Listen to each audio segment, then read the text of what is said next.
So I accidentally kind of fell off the face of the earth for about a month, and what ended up happening was I got sucked into a game called Pokemon Scarlet. Now, I have some thoughts on the game, but I wasn't expecting to spend a whole month playing it, as evidenced by my upload schedule, so here's what happened. So to give you some quick context into this conversation, I'm going to give you a quick 60-second summary of my entire history with Pokemon. Go! I started playing Pokemon whenever I was about 6 or 7. I played Pokemon Blue and Silver on the Game Boy Advance. Now, two problems. One, they were both monochromatic because they were just a cartridge. And also I was 6 or 7, so therefore dumb, so I never finished them. Then I moved on to Pokemon Sapphire, finished that game repeatedly, and then I also went on to Pearl, Platinum, Black and White, and then Y. Y was the last game that I finished in its entirety by myself with no other reason, just for nostalgia. And since Y was the last game I completed, that means that the last Pokemon game I played was over a decade ago. Now I went through a bit of a Pokemon drought until Pokemon Go came out in 2017 or 16, one of the two.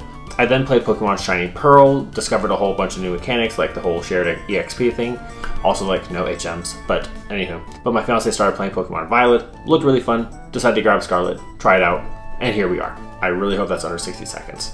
So history aside, here are my initial thoughts on the game. Because the thing that really drew me to Scarlet and Violet is the fact that it's all open world. And Pokemon has always been like an open world role-playing game. However, Pokemon always just kind of directed you in one direction like the whole time. And the game remained relatively unchanged, I believe, until like Gen 5 or 6. Which brings me to the second thing that I like about Pokemon Scarlet. In terms of storylines and writing, it is the best writing that I've seen out of any Pokemon game ever. To top that all off, they are all optional, which means you can just kind of go mess around and do whatever you want, and they're all optional. That also brings me to the first frustration I have, which is that level scaling, which I think is the correct term, but basically how strong your Pokemon can get before you start losing control of them, is horrifically off. So here's what I mean by this. Historically, each Pokemon game started off with like 15, 20, and then it goes up by 10s, 30, 40, 50, 60, and then when you get to the last gym, there's no level cap. You go up to 100 because that's the max level any Pokemon can be. In Pokemon Scarlet, they start off, I believe, at like 15 or 20, and then it goes up by 5. So in past Pokemon games, you'd be fighting things like in the 60s by like the 8th gym, but you couldn't get past level 55 by the 8th gym in Pokemon Scarlet. Then after you defeat the last gym, you go from 55 to 100, which is a huge gap, 45 to be exact. And I did some poking around because I wanted to see if I was like the only one who was frustrated with this. Apparently this is a pretty common complaint of the game, so Nintendo, if you're watching. But to kind of sandwich that with some compliments, I referred to Pokemon Scarlet as Animal Crossing but for Pokemon, just because it is incredibly calming, and since you don't have any like surprising encounters because you can see all the Pokemon that you run into, it's incredibly easy just to kind of cruise around and avoid battles and just pick up things. Like you can do whatever. So that was a really, really nice touch by the Nintendo company.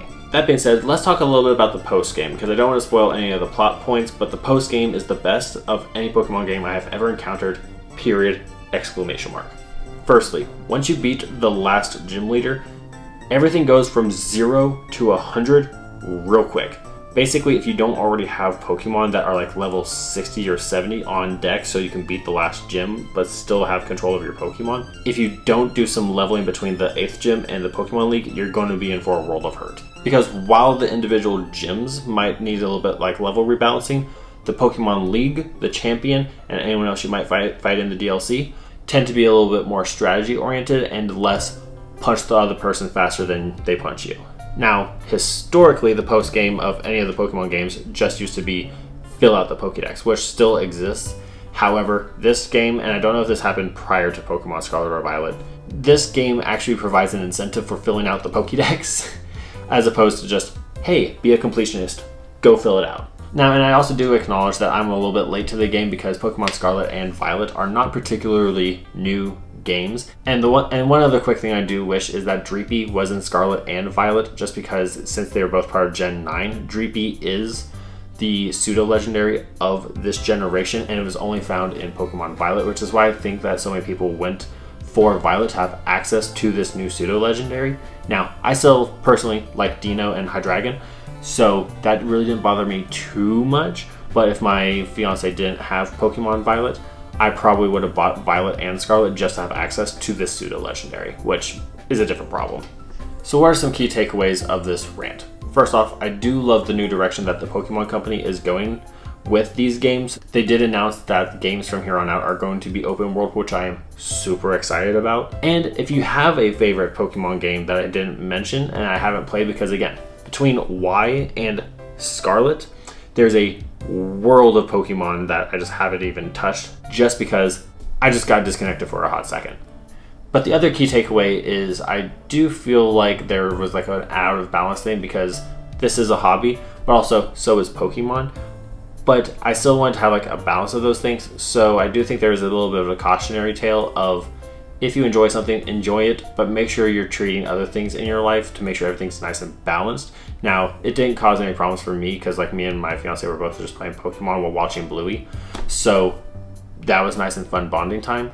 I do feel like there's a little bit of a cautionary tale of spending 100 hours in a Pokemon game, which is literally almost like a full-time job. But again, these are just some quick thoughts on Pokemon Scarlet. Also, I want to just give you all an update of where I've been for the past month.